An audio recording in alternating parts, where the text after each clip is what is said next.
The greatest trick the devil ever pulled was convincing the world he didn't exist. I saw a pale horse. The beast. We're told in the book of Revelation. This is not a human child. Isn't an angel? Armageddon is almost upon us. Order the use of nuclear weapons. The world is a fine place and worth fighting for. From one end of the world to the other, I will oppose you. They're here. Welcome to the end of the world. Wrestling not against flesh and blood, but against powers and principalities. This is P.I.D. Radio. From the beautiful Missouri Ozarks, greetings and welcome. I'm Derek Gilbert. I'm Sharon Gilbert, and welcome to our humble bunker, everybody. We are in February, and the groundhog has seen his shadow, and he's nowhere to be found. Yeah. Because we ran him off. He realized he was being spied on by the NSA and decided to go in and harden his servers and encrypt his email. Well, welcome to PID Radio. It's been an interesting week this week, politically speaking. It's been a crazy town week. Good grief. It's like a whirlwind. Yeah, that is... and not in a biblical way, although sometimes it felt like a biblical way. Yeah. I'm sure it did in Washington. Yeah, a lot of stuff going on this week. It is easy, and we got to say this up front as a caution, because it's easy for us Christians who are kind of disgusted with the way our society's been going, the moral... what's a good word? Turpitude? Ooh, that's a good word. I'm not even sure what that means, but it sounds good. I have to look that up now to make sure I didn't say something completely stupid. Depravity, wickedness. There we go. Score. Moral well done, honey. Turpitude of the nation, but also the way the deep state has been conspiring against Donald Trump. It's easy to get angry about that, and that's what the enemy wants. They want us to get angry. The enemy, the fallen, the demonic forces, the fallen angels, the principalities and powers, if they can get us angry enough that we are hating on other people, they win. Mm-hmm. So that we need to say up front. It's very difficult to follow the Great Commission while you're being angry. Yeah. When you're bringing out the banhammer and smashing people over the head with it, virtually speaking, of course, even if you're doing it in Christian love. Because they tend not to see it that way. It's very difficult to banhammer in Christian love, isn't it? Yeah. Yeah. So we need to bear that in mind. That's why being a disciple, a follower of Jesus Christ is hard. If it was easy, everyone would do it. Yeah. It's a lot easier to get all angry and start yelling and shouting and throwing epithets back and forth, and not good ones either. Sometimes epithets are good, but being vitriolic and turpitudinous. He's fallen off the deep end. Too many syllables. No, getting angry about this whole thing is sales of thesaurus at Amazon.com have gone through the roof. Yeah. Just it defeats the purpose. We make ourselves stumbling blocks to the gospel of Jesus Christ if we get all angry about things. But it is easy enough to do, especially when we see the kind of stuff that's been coming out this past week. The State of the Union address was, I thought, best I've heard in decades, possibly even the best I remember. Now, I didn't pay that much attention when Ronald Reagan was delivering his, so I probably missed some good ones there. But at least for the last 20 years, the Obama administration, the Clinton, George W. Bush, we paid pretty good attention to those. In fact, when you and I were watching one of the Clinton ones, oh my gosh, we kept going, money, ka-ching. This is going to cost us so much. Yeah, and that was really a change in this year's State of the Union address, because many of those addresses over the last 3 administrations, so we're talking last 24 years, were about what the government was going to do, and the government was going to do this, and we're going to do that, and we're going to start this program, and we'll do this, and we'll give money for this, and we've got this money. And it's like, where is all of this money going to come from? Mm-hmm. Look, you are not Santa Claus creating this stuff out of thin air. No, in fact, in my way of understanding, the point of the State of the Union is it's saying this is what we've done and where we stand. Right. Instead of a campaign of the Union. Yeah. Which is what it had become. It has become, right. I'm Santa Claus, and I'm here to make all your dreams come true. Well, it wasn't that so much this time. The speech was rather long, but it wasn't as boring as I thought it would be for an hour and 20-minute speech.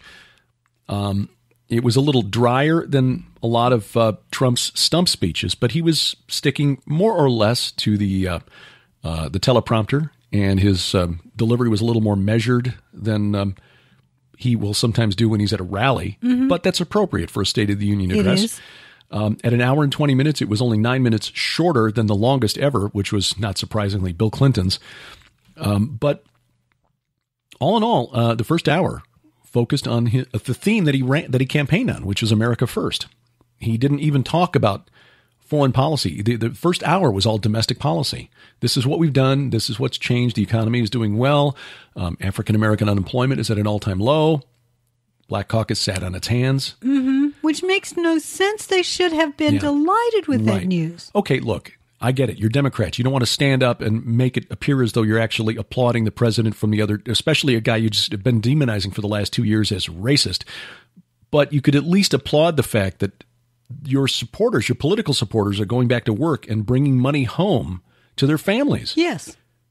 I think Donald Trump's speech was written in a way to bait Democrats into looking anti-American and as though they actually are opposed to things that are good for their own constituencies. Well, and speaking of anti-American, whether it was spontaneous or not, I have no idea if it actually was, but when members were stood up and started shouting USA, one person there walked out. Oh, yeah, he was triggered. Luis Gutierrez, who's a congressman from the west side of Chicago.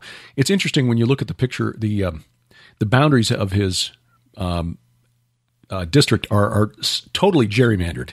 It looks like a great big letter C, but reversed. So, but the area that he serves is just south of where I grew up, very, very close to where I grew up. So I don't know, whatever it was about hearing USA that forced him to leave.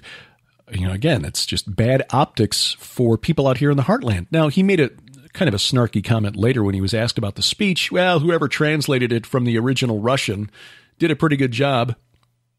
Okay. Hardy har. Yeah, hardy har har.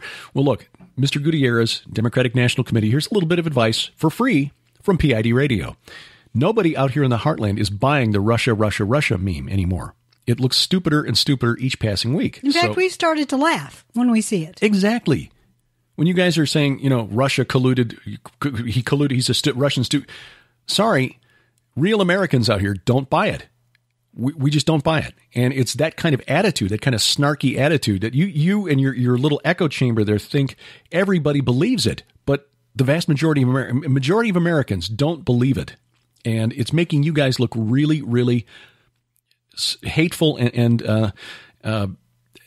more concerned with your own well-being than with the good of the country as a whole. In fact, we've just stopped listening to it. We stopped reading it. I mean, honestly, it's just, you're wasting your time. You know who I feel sorry for are conservative Democrats who serve in districts like, there was a Politico article about a Democratic congressman who served southern Indiana around Scottsburg, Austin, that area there, just west of where you grew up.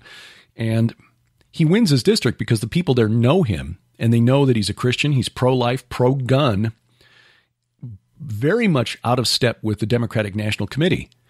But the Democrats at the national level are making it really difficult for men like him to go anywhere in the party. We even saw this coming 20 years ago when Dick Gephardt, who served the Jefferson County, the Arnold area, Festus, down south of St. Louis, which is a pretty conservative area. Now, always Democratic because a lot of union auto workers there.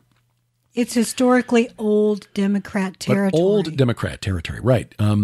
Basically blue-collar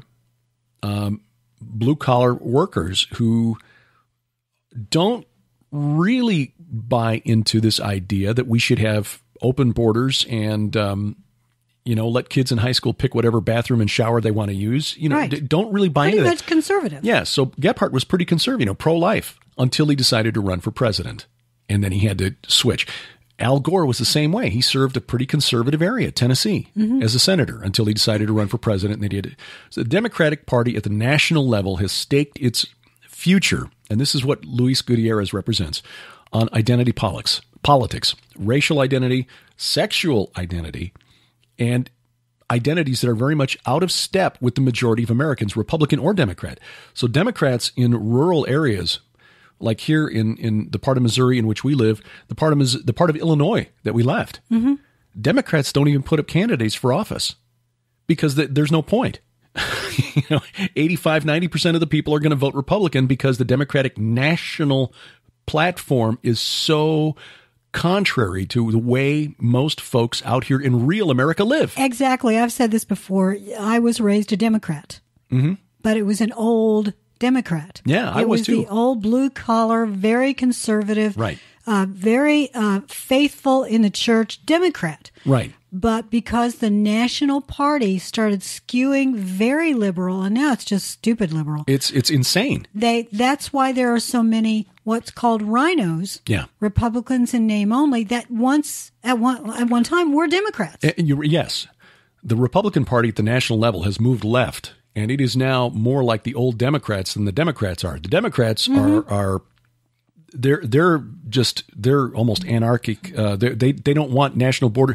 They believe that the United States has an obligation to do everything for the entire world. Apparently, I don't even, no borders. That was Joseph Kennedy. Well, we'll get to that in a minute, but it's crazy. My dad was Democrat as well, growing up in Chicago, voted for Mayor Daley. Why? Well, because Daley keeps the trash picked up and the buses running, and so later on, Republicans couldn't do anything. Later on, when I told my dad that I was Republican, he just stared at me like, "What?"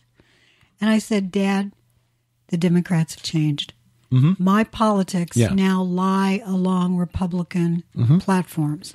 I can't vote Democrat. I'm sorry, can't." Yeah. The National Party is just completely out of step with what's going on. And that's what the point of that Politico article was about. And I've forgotten the name of the congressman, sadly, but there are a number of lawmakers in his position, men and women who represent congressional districts or who serve in state government representing areas that are conservative. I remember back in 2006 when we were had that election cycle there, we were beginning to get into the 2008 presidential campaign, and so I would talk with political leaders from the local Republican, Democrat, and Libertarian parties on a regular basis. And off mic, both the Republican and Democratic guys locally would say the National Party has no clue what's going on here in the heartland. But one of the state representatives who served the area just northwest of Columbia, and of course it's a liberal pocket inside the city of Columbia around Mizzou, and even more so now. I mean, if you've been paying attention to what's been happening at the University of Missouri-Columbia over the last 2 years.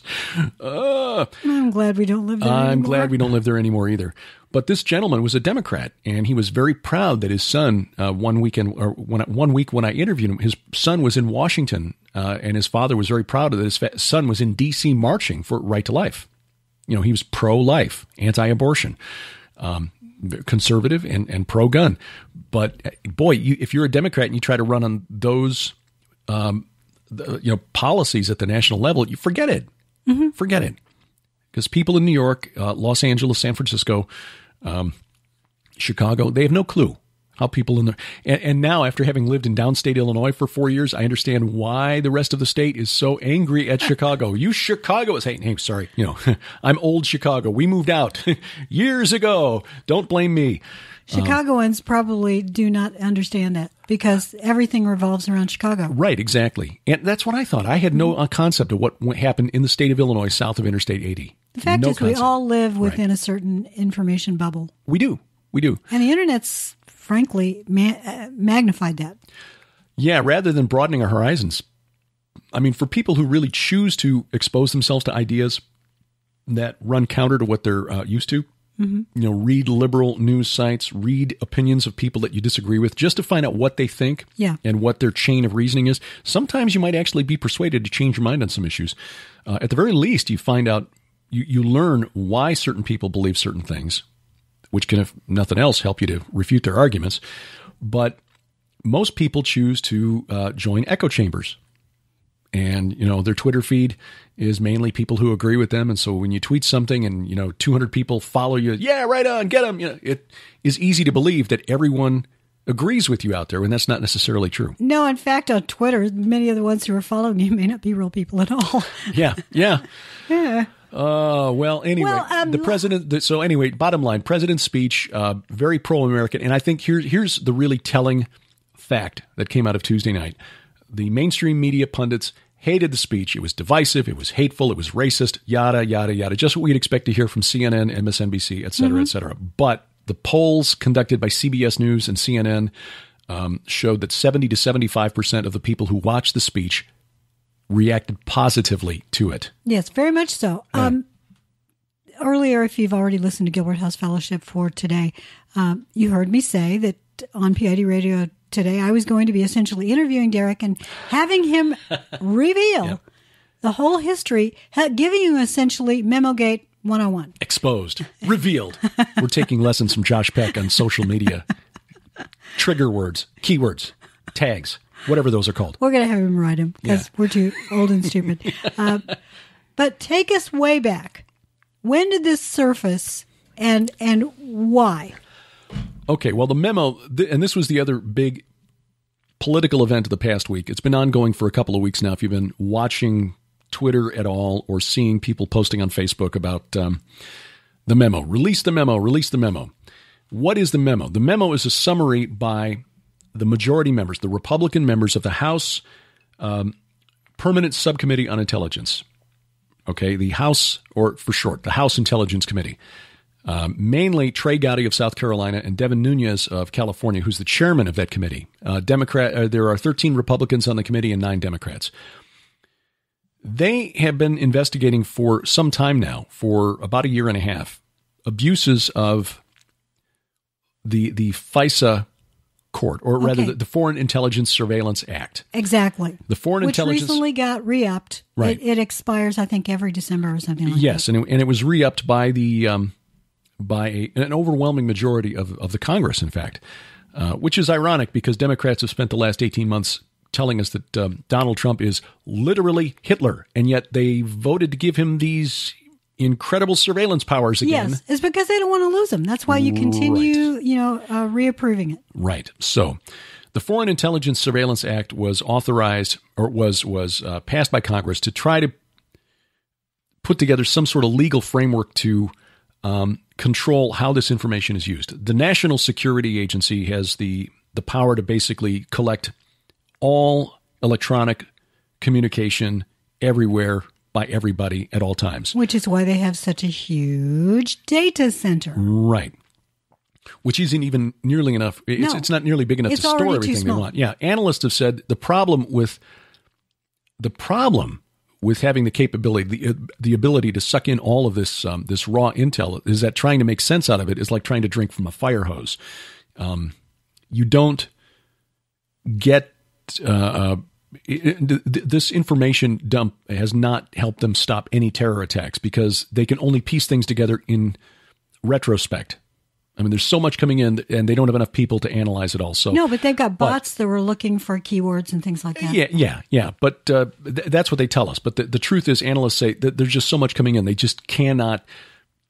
The attacks that have been stopped, like the shoe bomber on the plane and the guy who blew up his underwear on the plane, those attacks were stopped by people who on those planes paying attention to what was going on and jumping the guy. It wasn't stopped by all of this surveillance that the NSA is doing.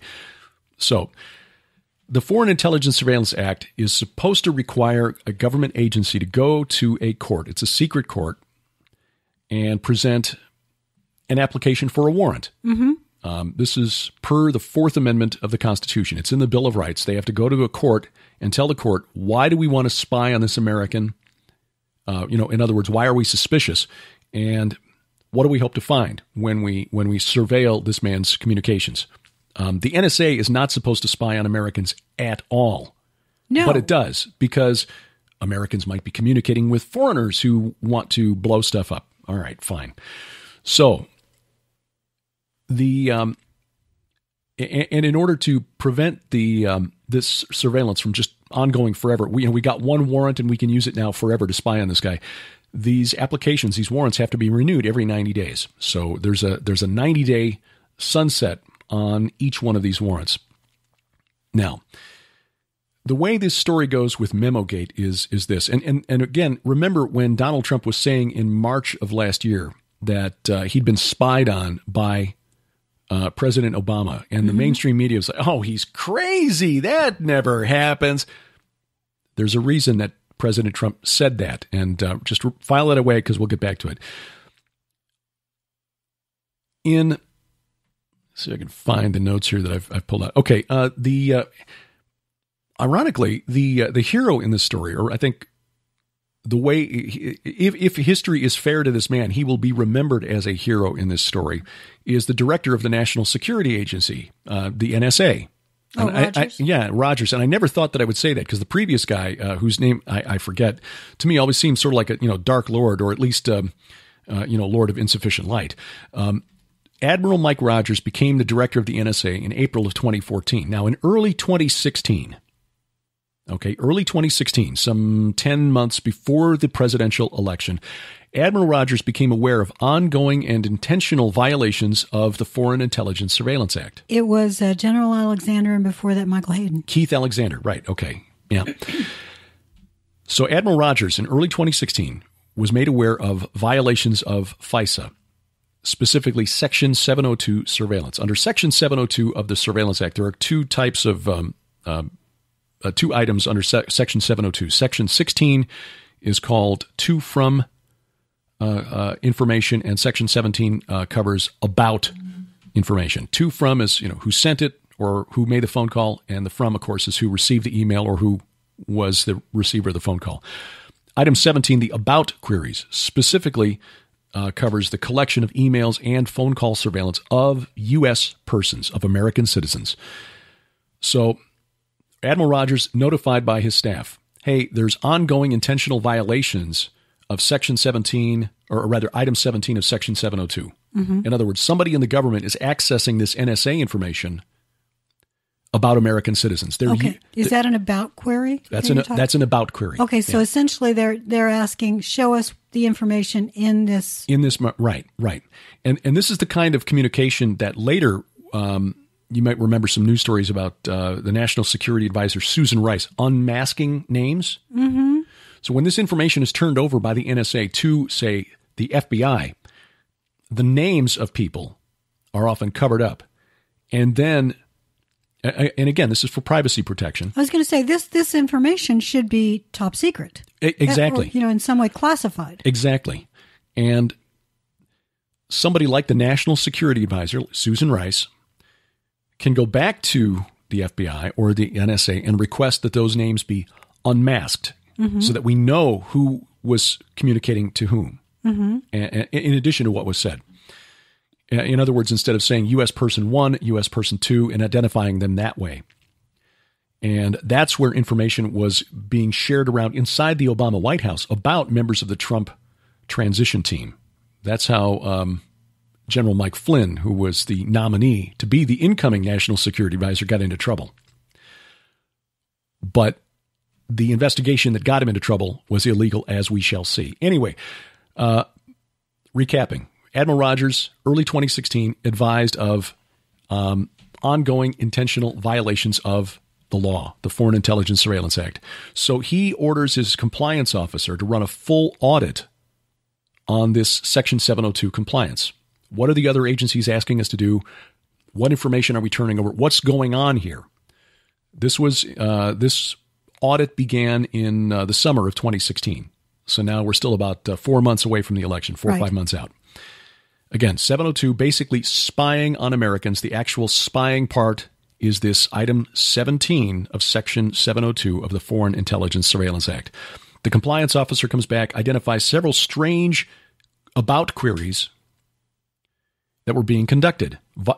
Essentially, this is violation of the Fourth Amendment of the Constitution, which protects you and me from unlawful search and seizure. Mm-hmm. The government has to go to a judge and say, we suspect Derek Gilbert of being a foreign agent, and because of that, we want to surveil his phone calls because we think he's talking to Russian operatives. But you have to say more than we suspect. You have to show evidence of why you suspect it. Exactly. Show cause to a judge for your suspicions. You can't just say, we think. No, you have to show evidence in order to get the judge to say, okay, yeah, this does look suspicious, so I'm going to authorize you to go ahead and tap his phones or whatever. Mm-hmm. So the NSA does an in-house audit and says, this law is being violated by other agencies inside the United States government. So Admiral Rogers, the director of the NSA, on October 20th, 2016, is briefed by his compliance officer and told this is what's going on. This is like 2 weeks or less than 2 weeks before the election. About 2 weeks before the election. So October 26th, NSA Director Rogers goes to the FISA court and informs the Foreign Intelligence Surveillance Court of the basically self-reports. So look, there have been violations of the law. Okay, this Section 702, Item 17, this stuff is supposed to protect American citizens, but there have been abuses of it. And he brings this information to the court. And he stops, as director of the NSA, he stops all about queries. So in other words, FBI comes to the NSA, we want information, and NSA says, nope. Plugs the hole. Plugs the hole. That's a good way of putting it. He plugs the hole. So that happens in October of 2016, October 26th, just a week and a half before the presidential election. Now, the memo. Uh-huh. Now, keep those dates in mind. He was Admiral Rogers, director of the NSA, briefed by his compliance officer October 20th of the violations. On October 21st, the next day, the Department of Justice and FBI goes to the FISA court to get a warrant to spy on a low-level volunteer of the Trump campaign. Coincidence? No. The DOJ and FBI sought and received a probable cause order, in other words, a warrant, authorizing electronic surveillance on Carter Page. Page, U.S. citizen, volunteer advisor for the Trump presidential campaign. Page had traveled to Russia a couple of times, and that was the reason that was presented to the Foreign Intelligence Surveillance Court. The FBI and DOJ received one initial FISA warrant targeting Carter Page and 3 renewals of that warrant. So, 120 days, basically 4 months surveillance. They had to renew every night. Well, not 4 months, a full year surveillance. I was going to say it's a year. Yeah, from October of 2016 to October of 2017, authorized by the FISA court. Now, interestingly, it just came out yesterday that apparently, even though there are only 3 judges on the FISA court in the District of Columbia, and nobody knows specifically which judge signs off on which order, and that's by design. Mm-hmm. According to the Wall Street Journal, I believe, on these 4 applications, a different judge was approached each time. But there are only 3 D.C. judges, which means 4 applications, 3 judges. The math is wrong. Well, they took one of these. There are like 9 judges overall. Oh, okay. But they had to go to like New York or North Carolina or they had to go somewhere outside of D.C. So they weren't going back to the same judge. And the judge saying, "No, wait a minute," and that becomes relevant as you'll see as we go through this. So anyway, who had to sign off on this application? Well, the Attorney General, the Deputy Attorney General, or the Assistant Attorney General for the National Security Division of the Department of Justice. It also required a signature by the Director or Deputy Director of the FBI. James Comey signed 3 of these applications, and Deputy Director Andrew McCabe signed 1. So they were aware that this application was being presented to the FISA court. Now, as we said, you have to give the FISA court evidence to justify this spying, this electronic surveillance. What was the evidence that was given to the FISA court? Well, it was the dossier compiled by Christopher Steele, the former agent for MI6, British intelligence. Right. This was the information that was published by BuzzFeed. Yeah, I remember that. Yeah, yes. Last January, the really salacious stuff about Donald Trump and prostitutes in a Moscow hotel. Completely unverified and completely implausible. Donald Trump is a germaphobe. He's not going to be engaging in that kind of behavior. All right. He doesn't even like shaking hands. Okay. Anyway, Christopher Steele had been hired by a company called Fusion GPS. That's a research firm that does opposition research for political campaigns. Mm-hmm. Steele was paid over $160,000 for his work by the Democratic National Committee and the Hillary Clinton campaign via a high-powered Washington, D.C. law firm called Perkins Coie. An MI6 agent. Yeah, former. I'm not sure there is such a thing. I know, yeah. So they pull you back in. Yeah, he was paid by a political campaign. Paid by a political campaign to compile this file, this dossier on Donald Trump that was presented to the FISA court by the FBI and Department of Justice to say, look at all of this information we've got. Now, it's not verified yet, but this is why we need to spy on Carter Page because of his travel to Russia. And some of this information is coming to us via Christopher Steele, who says he got it from Russian sources. Okay. Now, he's a spy. He wouldn't lie. Now, bear in mind, again, this first application went before the FISA court the day after Admiral Rogers was briefed about violations of the law. Right. Because NSA information was being used illegally. So, here's a key point.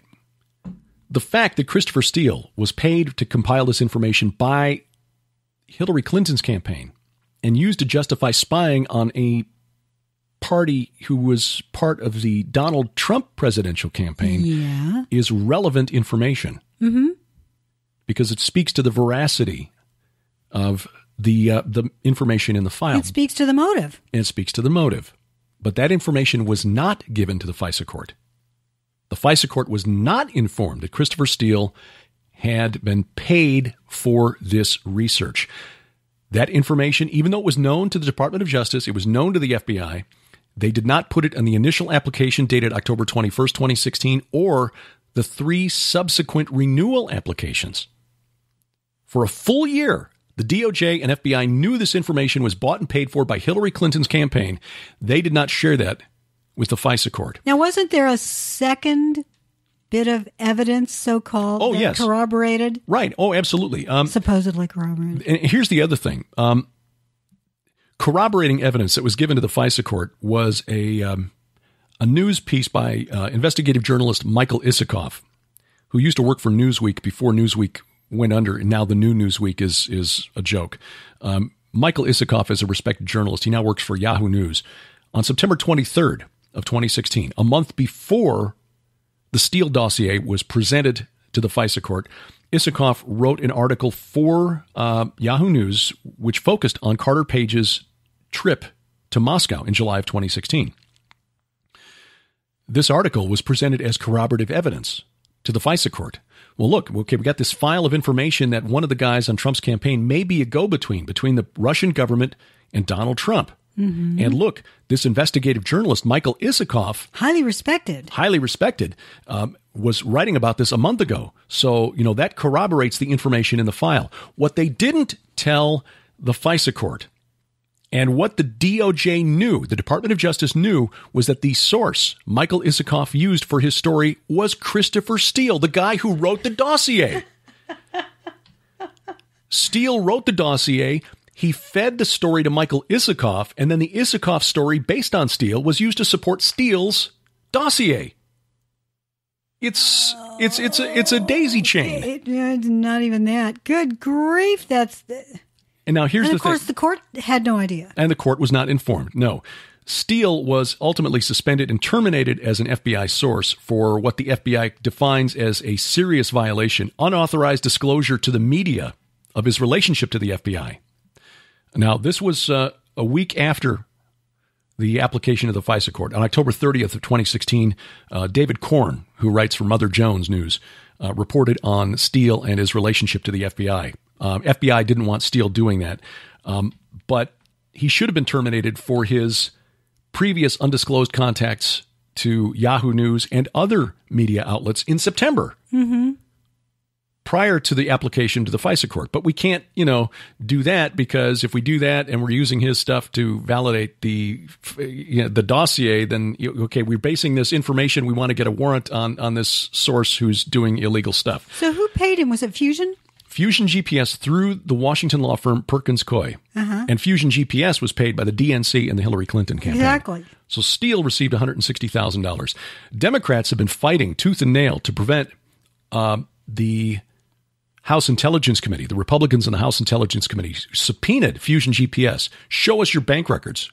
We want to know who paid you for this information. And the Democrats were trying to prevent it. And it ultimately came out that Fusion GPS, they were paid by the DNC. The thing is, Fusion GPS directed Steele to talk to the media in September of 2016. They put him in touch with Michael Isikoff. They made Glenn Simpson, who the founder of GPS, was a former reporter for Associated Press. So he's got a lot of media contacts, and he was setting up interviews with Christopher Steele to basically develop this backstory that, hey, the Trump campaign is being run out of the Kremlin. It's like a whisper campaign. It is. And that information was coming to light because the FBI was feeding information. Let me get through this first, and then we'll go back a little bit. It's easy to get down rabbit trails with all of this. It's rather convoluted. And in the show notes, I'm going to link to probably the best source of information on this. There's a blog, a conservative blog out there called The Last Refuge. And one of the contributors there goes by the handle Sundance, has been tracking this for 2 years and doing a great job of analyzing this. He calls this whole thing the Big Ugly. Memogate works for me. But the bottom line to all of this is that this is way bigger than Watergate. Anyway, before Steele was terminated as a source by the FBI, he had maintained regular contact with an official in the Department of Justice by the name of Bruce Orr, O-H-R. Orr was the Associate Deputy Attorney General. He told Orr, and Orr, noted in a file, to his credit, he wrote this down. He could have just pretended not to hear it.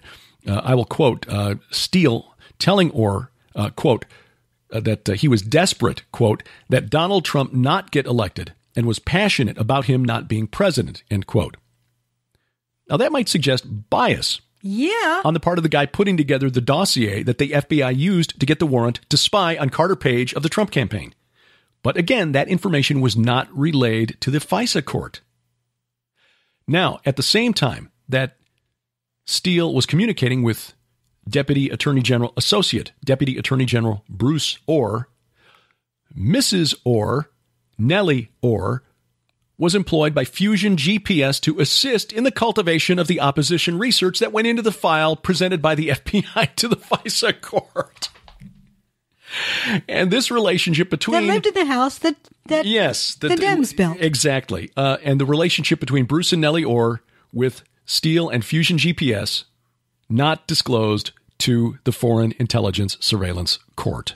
Again, bottom line, information bought and paid for by the Democratic National Committee used to justify a warrant to spy on an American citizen to tar the reputation of Donald Trump and his presidential campaign. It sounds to me like it's using federal resources for campaign purposes. Exactly right.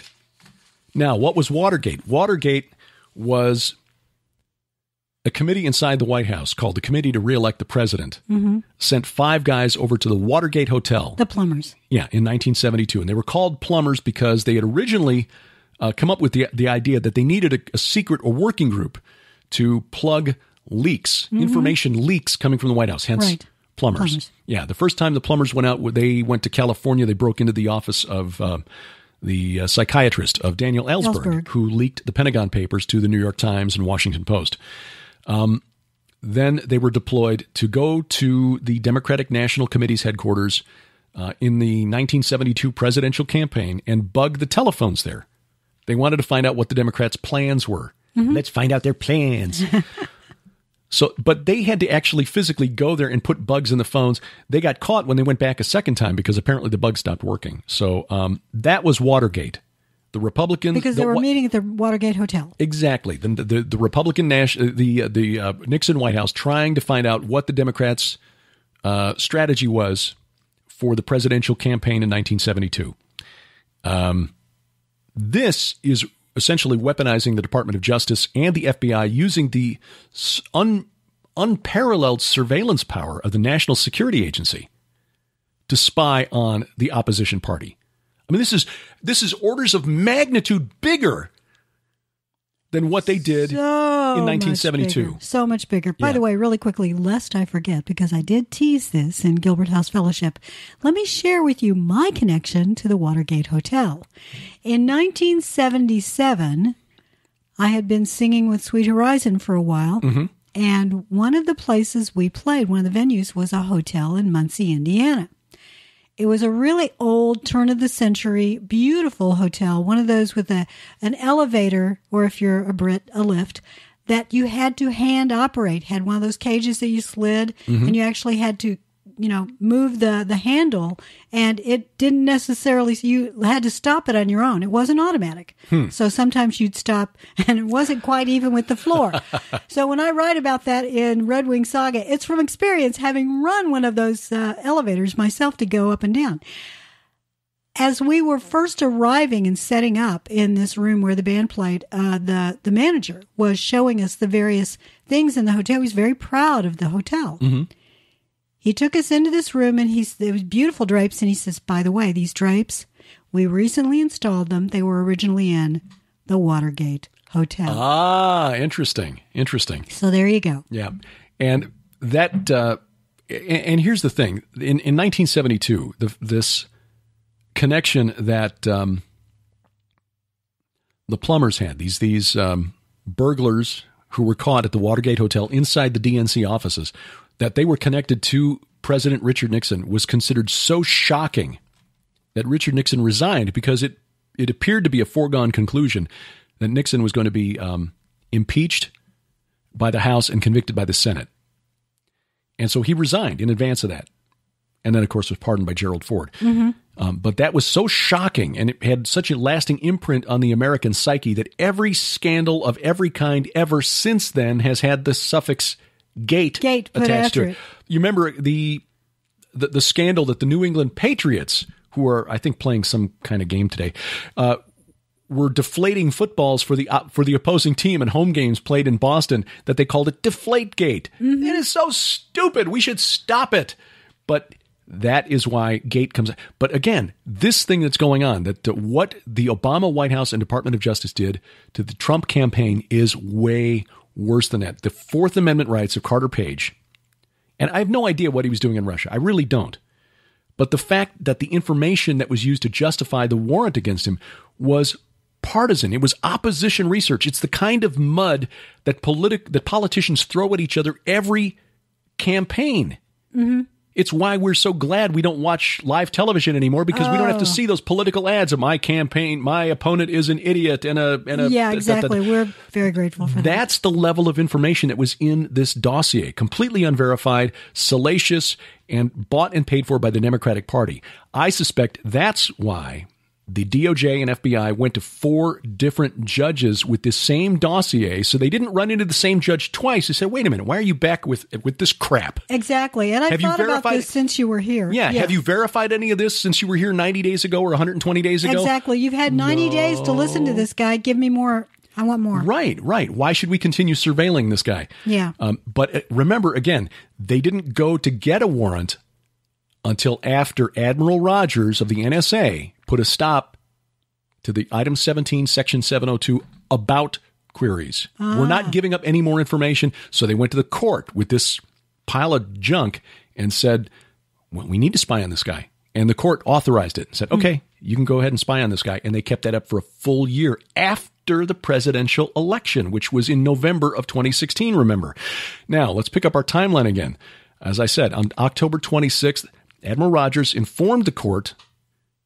This was 5 days after the FBI and DOJ had gotten their warrant, went to the court and he stopped the about queries. But the FBI and DOJ were aware of the audit that had been going on inside the NSA. Yes. The jig is up. We're going to have to gin up some information we can take to a court and actually go on the record that we got a warrant here. So October 26th, NSA Director Rogers informs the court of the problems and stops the Section 702 queries. 10 days after the presidential election, which was November 7th, on November 17th, Admiral Rogers traveled from Washington, D.C. to Trump Tower in New York without informing his boss that he was going to go. Now, the boss, the guy who oversees all of America's intelligence agencies, the Director of National Intelligence, now it's Dan Coates, but at the time it was James Clapper. Admiral Rogers didn't tell James Clapper he was going to go. He just went. And he sat down and briefed Donald Trump about something. Don't know what they said. We weren't there, and there's no record of the conversation. But although we can have a good guess. There may have been a record of it. We'll get to that in a second. Well, there may be a record somewhere, sure. Yeah. We don't know specifically what was said, but we do know that on the following day, November 18th, the Trump transition team, which is working out of Trump Tower in New York, which makes sense. It's where his business is based. It's where his offices are located. They decamped everybody there on the transition team, packed up their offices, and they moved to Trump's golf course in Bedminster, New Jersey. Now, I saw a wonderful interview this past week, about a 30-minute video. Daily Caller News Foundation interviewed former federal prosecutor by the name of Joe DiGenova, and he referenced a 99-page opinion that was issued by that Foreign Intelligence Surveillance Court, which came about as a result of the briefing Admiral Rogers gave them on October 26th of 2016. Oh. And this 99-page opinion basically said, look, here's how Section 702 is supposed to be used, and here's what the FBI and DOJ actually did. And it detailed illegal distribution of intelligence information to unauthorized persons by the FBI, specifically to areas within the FBI's bureaucracy staffed mainly by contractors. Does it name names? It doesn't name who the contractors are, but we can guess. Probably Fusion GPS. Mm-hmm. And this 99-page opinion, this court ruling, which was issued last April of 2017, basically, the story was broken by Circa News, circa.com, C-I-R-C-A. Sarah, I'm forgetting her last name. Anyway, she's been on Hannity a lot lately because she's been following this story and doing really good reporting on it. But the mainstream media, CNN, New York Times, Washington Post, they didn't touch it. This story, I was not even aware of this until I saw Joe DiGenova's interview with the Daily Caller. The point, he believes that what Admiral Rogers did when he went to Trump Tower was sit down and tell Donald Trump, okay, you've been spied on. You're being spied on right now. And if you're going to take my advice, because they've got a warrant from the FISA court, you will pack up and move. And DiGenova says it's his understanding that they moved until Trump Tower could be debugged. Ah, well, that's why I say that there may be a record of it somewhere if it was bugged. So that was the day the entire transition team moved to Bedminster, New Jersey, November 18th of 2016. Now, interestingly, on November 19th of 2016, this headline at the Washington Post, Pentagon and intelligence community chiefs have urged Obama to remove the head of the NSA.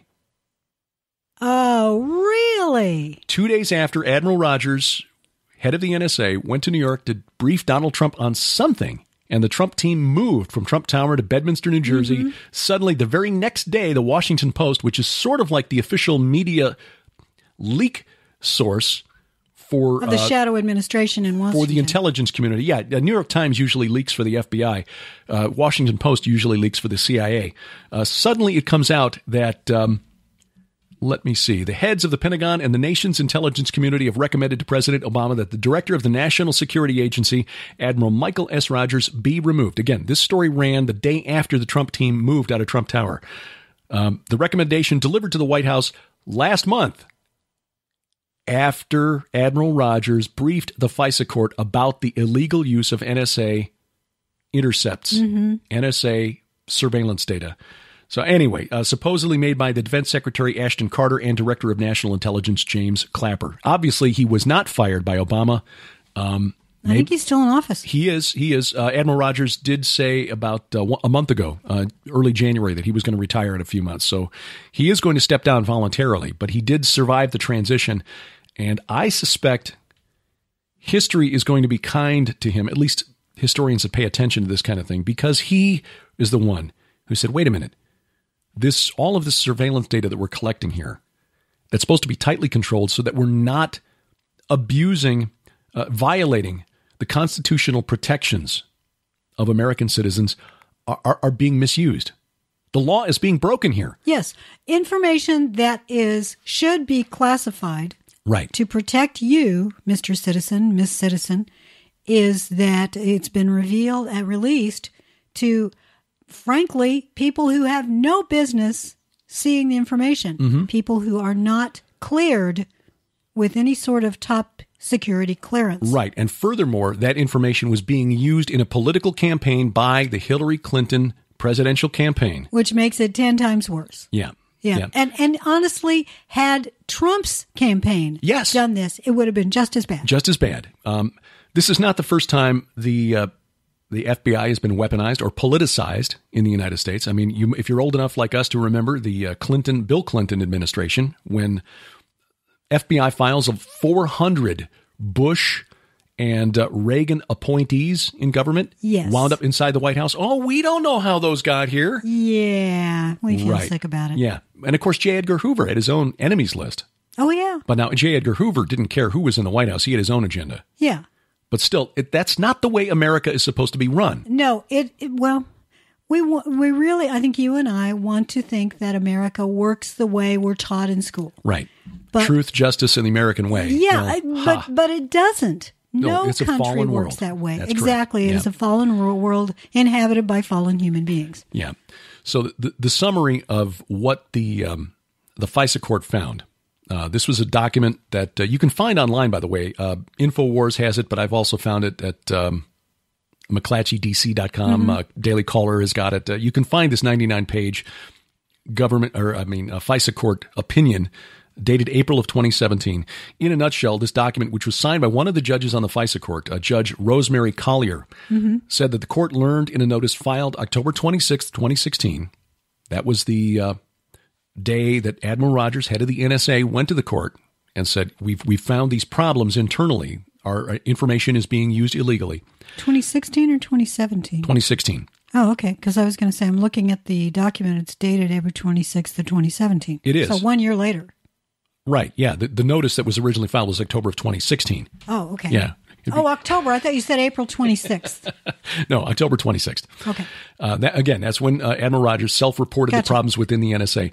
He said analysts had been conducting prohibited queries of databases with much greater frequency than had previously been disclosed to the court. It said a judge, this opinion described the matter as a very serious Fourth Amendment issue. In other words, constitutional protections of American citizens were being ignored. Mm-hmm. And again, in this case, the case of the Nunez memo, apparently for political gain. The party in the White House was using this information that it collected by unconstitutional searches of private electronic communications. They were cheating. Yeah, to try to get a leg up in the presidential campaign. This court document also criticized the FBI's distribution of intelligence data, saying it disclosed raw surveillance data to sectors of its bureaucracy, quote, largely staffed by private contractors, end quote.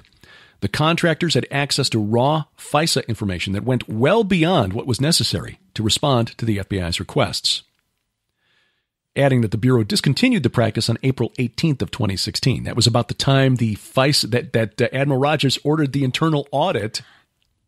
What we're seeing here is a turf war inside the government, where the FBI and the Department of Justice were clearly using their power on behalf of the Democratic Party.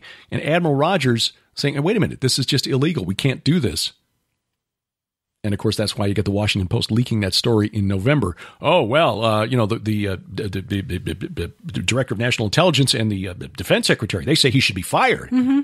They've got serious concerns about his effectiveness and blah, blah, blah. No, I think Admiral Mike Rogers stood in the gap there to protect not just the Trump campaign, but to basically say, we can't not do business this way. This is not according to the Constitution of the United States. Good for him. Yeah, amen to that. So anyway, that 99-page document is really remarkable. It's a long slog to get through, but the fact is it's out there, it's in the public, and the major media hasn't said boo about it.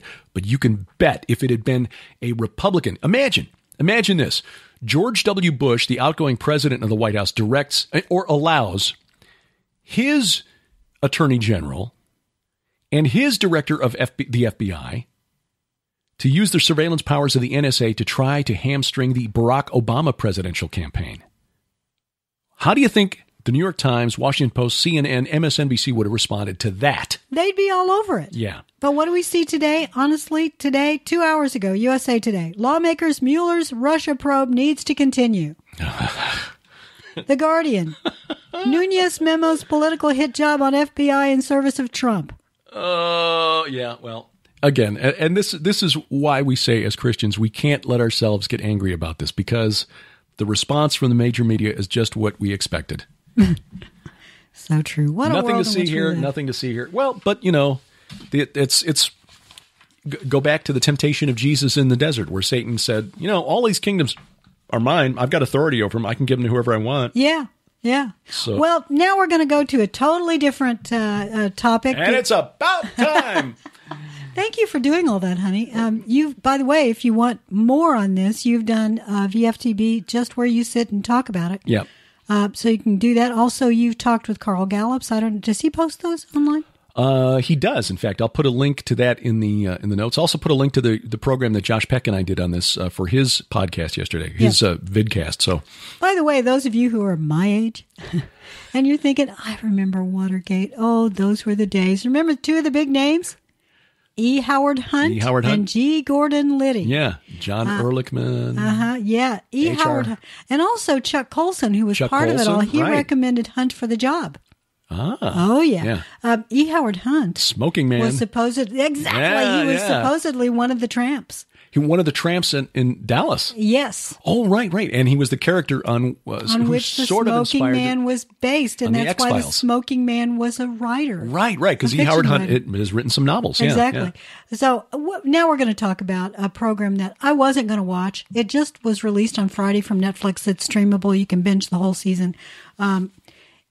I would not recommend this for most viewers unless you are a mature believer who can watch, frankly, really hardcore. We're talking full frontal nudity in some places. Pretty dark. Very violent, very dystopian. If you can watch that and have your armor on in such a way that you aren't affected by it, and yet you can see what the enemy is trying to teach and see the reasons behind it being there in the first place, then I would say go ahead. But I do not recommend it for any younger viewer at all, ever. Derek and I have watched it. I've watched the first 3 episodes, I think, maybe 4. It's called Altered Carbon. And the reason that I wanted to watch it is it's based on a book.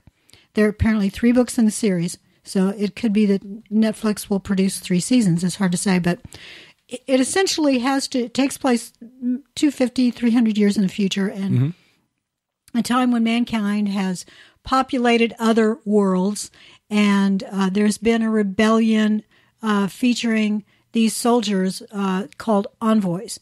And these soldiers are experts about going into other worlds and essentially being hitmen, or hit women in the case. It opens, the idea is that mankind is essentially now just digital information. Yeah. Humans are nothing more than this little stack, is what they call it. And it sits at the back of your brain, and it gives you personality, and essentially it's your soul. Yeah. It's every memory you've ever had that's recorded in this digital device. And your connectome. Yeah. And it's implanted into new bodies, but they're called sleeves. Right. So you can get upgrades. If you don't like your sleeve, you can get an upgrade if you've got the money, or if you're willing to do just about anything to get it, then someone else will pay for it. And that's where I've read reviews of this show, and they're mixed, but many of the reviewers say that they feel that the violence and grittiness is just not needed and should be softened. But I would say that it needs to go even further, because if you live in an eternal world where transhumanism has taken you to a place where all you need to do is swap into a new body and you can live forever, then you get bored. Yeah. And being sinful human beings, that boredom leads to reprehensible behavior if you've got the money to do it. All kinds of depravity. Yes, it does. No, I agree. And I think that is an aspect of humanity, of human existence, that transhumanists are ignoring for some reason. They willfully choose to ignore it. Right. They somehow believe that if we all can live forever, then we'll magically get along, and there will be unicorns everywhere. And we'll spend all day writing poetry and creating music and art and being cultured and enlightened. No, we will engage in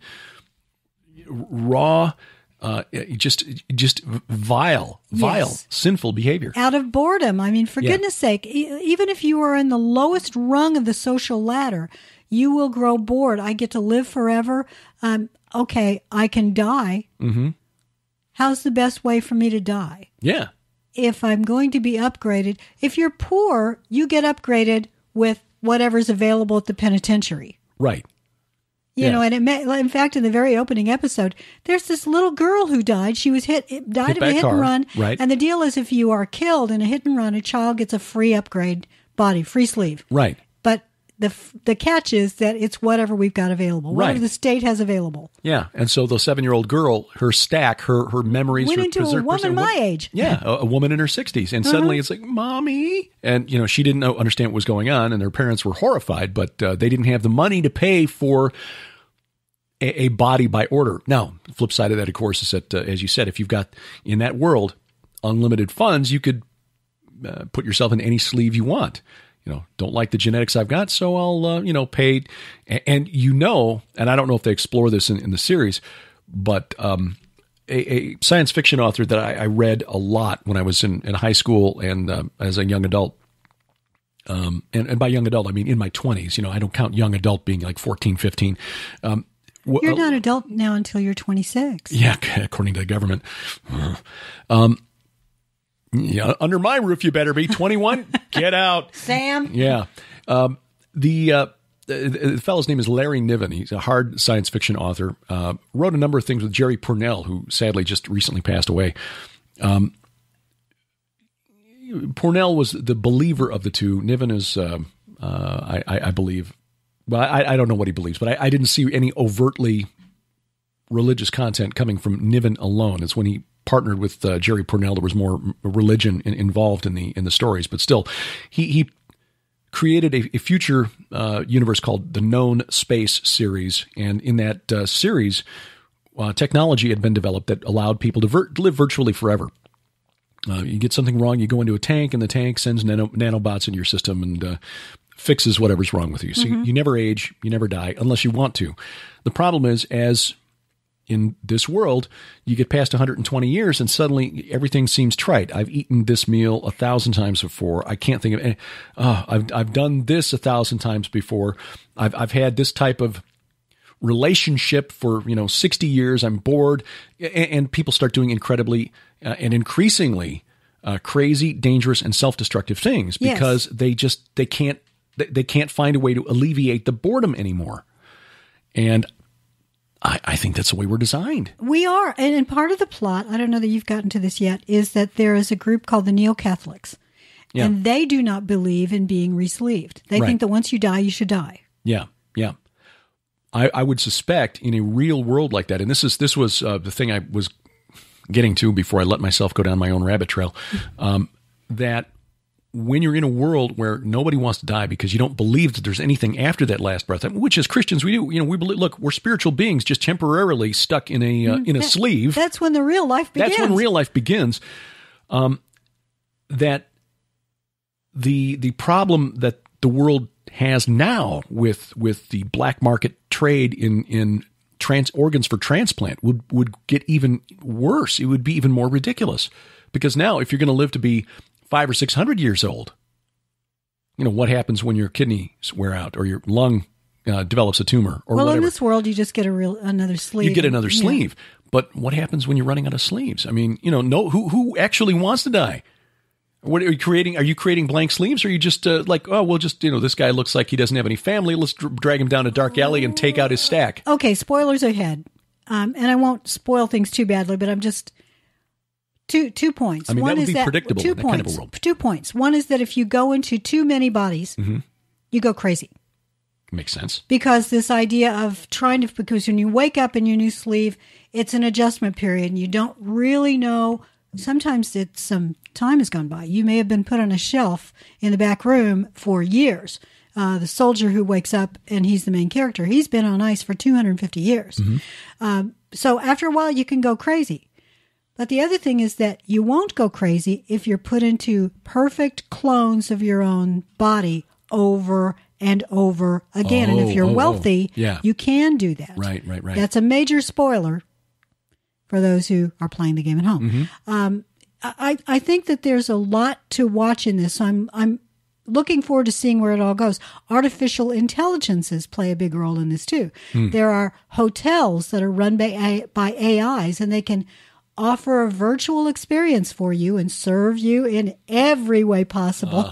And there's a wonderful scene with in the Raven Hotel with the character called Poe, who's an artificial intelligence. As in Edgar Allan. Yeah. Exactly. Yeah. And AIs, they, as I say, they play a big role. And there's some really telling scenes, starting with about the third and fourth episodes, that reveal how the AIs start to see humans after a while. So I think that this is a more realistic presentation of what transhumanism is going to lead to. Yeah, and that's a really good way to transition into, because we're already at an hour and 5 minutes here. This is going to be really fast, but transition into letting you know that that's the theme of the True Legends Conference coming to Branson in September. Yes, and we want to see you there, so you need to register now. Yeah, the dates, September 14th through the 16th of 2018. It'll be at the Mansion Theater again in Branson, which is a wonderful facility. Speakers, Sharon will be one of the featured speakers of the conference. Tom Horn, Steve Quayle, Timothy Alberino, Dr. Hugo DeGaris, who's one of the world's foremost researchers into artificial intelligence and creating, fake brains out of neural networks. Yeah. So there's that, and David Knight from Infowars.com. Those are the speakers at this point, and probably, David Langford, Pastor David Langford will be there again. Gen 6, Infowars, and Skywatch TV getting together. Crazy time in Branson. You do not want to miss this. Right. And we had people contacting us last year in August saying, well, I waited until now to see if I could afford to go, and now I can go, and they're telling me it's sold out. Hey, this one is going to sell out even faster. In fact, Tom told me the other night, they've already sold... We've already got 1,000 registrations in for the 3,000-seat theater. Okay, so we're a third full. A third full already. And this is not something where you can squeeze in at the last minute, because the fire marshal in the city of Branson will not allow us to bring in more than 3,000 people. More and that than includes the theater speakers. allows. And that includes speakers. So, so if you think you might want to go, make your reservations early. Gen6, GENSIX.com. Transhumanism and the Hybrid Age. That will be the theme. That is the theme of this conference. And it's why we feel so strongly about this issue. It is an alternate religion that, like the UFO phenomenon, tries to address the big questions that have faced humans since the beginning. Where do we come from? Why are we here? And what happens when we die? Yep. But it tries to do it without turning to God. Exactly. Much like the Alien Agenda does. And you're going to be speaking about that, I think, in Dallas. Yes. In fact, I just sent Jeannie my talk title, which is Crowley, Cthulhu, and Chaos. Oh, alliterative. Yeah. It's the Cuteness. 3 C's. Yep. Basically, talking about the modern UFO phenomenon and the ancient astronaut or ancient alien hypothesis as a new religion, and showing how it comes right out of the occult teachings of Aleister Crowley, H.P. Blavatsky, and the horror fiction of H.P. Lovecraft. No HPs, though. No HPs. No. By the way, on Macs. No you more can HPs. register for that and save by using our promo code. Go to hearthewatchmen.com, hearthewatchmen.com, and register. Use Gilbert20, GILBERT20, and you will save 20% on the registration fee. $20 on the registration. Sorry, $20 on the registration fee and 20% on the streaming, which saves you, about $10? Yeah, it's $49 for the video. Now, it's not live streamed, but that's actually done deliberately. And last year we were saying live stream, and people were emailing. It's like, your talk started an hour ago. What they do is they record the presentations, render them down to video, and then as soon as they're rendered, they will upload them to a website. And I think they're using Vimeo as I think there's a paywall there. Right. But the reason they do that is because when you're in a hotel and you've got, say, 500 people there all in the conference center trying to hit the Wi-Fi at the same time, your live stream can get a little hinky. So this prevents problems with the streaming by sending it off to Vimeo first. So within an hour. And I know in the past the quality of this video has been really, really good because the company that does it, they know what they're doing. Right. They do this for major corporations, so they know their stuff. And the videos will be available to watch at your convenience for up to 6 months after the conference. So $49, but save 20% by using the promo code Gilbert20. So about $40, and you can watch for 6 months. Yeah. Share it with your friends. Share it with your church. Yeah. Invite your friends over and have a big watch party. There you go. So, Anyway, yeah, that's all at hearthewatchmen.com. And, of course, we got links in the notes. Since we're running long, I'll just touch on this real quick. Still a couple of slots left, to the best of our knowledge, for the Year 70 Tour of Israel. I've not heard back regarding if they're still there or not, because you might check with lipkintours.com, LIPKIN tours, lipkintours.com, and the True Legends expedition to Sardinia and Rome in late May. That's also at gen6.com, GENSIX.com. If you're interested in that, you might. They only had a couple of spots left last time I heard, so if you want to go, let them know now. Yeah, the ad is still up there, so I assume there's still a couple of slots, but that is going to be a fantastic time. Off the chain. Well, interesting week. It'll be fun to see how things process, but just remember that as we look at all the political stuff going on and all the violence and the filth coming out of Hollywood, God saw the end from the beginning. He knew all of this was going to happen. And this was happening in ancient days. It's just they didn't have the internet to spread it. Right. They did it in the temples instead. Yeah. And in fact, there was a period of history there where they were doing it in the temple of Yahweh. King Josiah cleaned that out in the 7th century BC. So same as it ever was, just different forms. Same stuff, different decade. SSDD. Right.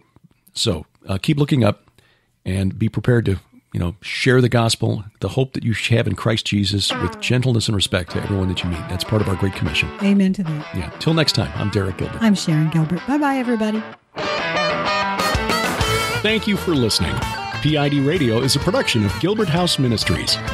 The opening theme is adapted from The Alchemist's Tower by Kevin MacLeod, www.incompetech.com. The closing theme is Right Light by Joe Horn and Broken for Good. Find their album Right Where You Stand at Spotify and the iTunes Music Store. Our website is PIDradio.com, where you'll find the show notes, links to our personal websites, and links to connect with us on Twitter, Facebook, Instagram, and YouTube. The content of this program is licensed under a Creative Commons Attribution No Derivatives 4.0 International License. For more information, see creativecommons.org. I woke up this morning with some aching in my head. Darkness could have stuck around and filled my day with dread, but it's gonna be alright. Gonna be just fine for me. Turning on the right light, it's gonna set me free. This life seems way too willing to try and knock me down. I just know there's a way I can turn it all around. It's gonna be alright.